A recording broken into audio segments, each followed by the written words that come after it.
ചന്ദനപ്പള്ളി വലിയ പള്ളിയിലെ പെരുന്നാൾ. അപ്പം നമുക്കിവിടെ ഒന്ന് പോയാലോ?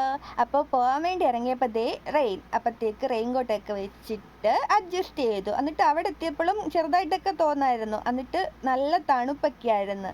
അപ്പോൾ ഒരു ചായ കുടിക്കാമല്ലോ എന്ന് വിചാരിച്ച് ചായക്കടയിൽ കയറി. ചൂട് ചായ ബുദ്ധനെ പോലെ ഊതി ഊതി ഞാൻ കുടിച്ചു. പിന്നെ അതിൻ്റെ ഇടയിൽ കൂടി കുറേ കടകളൊക്കെ കണ്ടായിരുന്നു. നമ്മളെവിടെ പോയാലും നമ്മുടെ ലക്ഷ്യം ഇതൊക്കെ തന്നെയല്ലേ. എന്നിട്ട് പള്ളിയിൽ പോയിട്ട് കുറച്ചധികം നേരം ഇരുന്ന് പ്രാർത്ഥിച്ചു കഴിഞ്ഞപ്പോഴത്തേക്ക് ഒരു ചെണ്ടകൊട്ടൊക്കെ കണ്ടിരുന്നപ്പോഴത്തേക്ക് അവിടെ പ്രദക്ഷിണം സ്റ്റാർട്ടായി. കുറേ കുഞ്ഞി മാലാകമാർ. എന്നിട്ട് ഒന്നിനെ എടുത്ത് പറക്കി വീട്ടിലോട്ട് കൊണ്ടുപോകാനൊക്കെ തോന്നി. ഈ മാലാകമാരുടെയൊക്കെ ചിറക് നോക്കി എന്താ ഭംഗി. അതിനിടയിലും എൻ്റെ ടെൻഷൻ വെച്ചാൽ മഴയൊക്കെ ആയതുകൊണ്ട് വല്ലതും കഴിക്കാൻ പറ്റുമോ, ഫുഡ് വല്ലതും കിട്ടുമോ എന്നൊക്കെ ആയിരുന്നു. എന്നിട്ട് കുറച്ച് നേരം പോയി പ്രാർത്ഥിച്ച് അമ്മ കുരിശൊക്കെ വരച്ച് തന്നിട്ട് വീണ്ടും എൻ്റെ ലക്ഷ്യമായിട്ടുള്ള ഫുഡ് കഴിക്കാതെ വല്ലതും പോയി എനിക്ക് ടെൻഷൻ അടിച്ച് അറ്റാക്ക് ഒന്നും ചാവും. അതുകൊണ്ട് ആദ്യം തന്നെ നമ്മൾ ബജിയിൽ സ്റ്റാർട്ടാക്കി.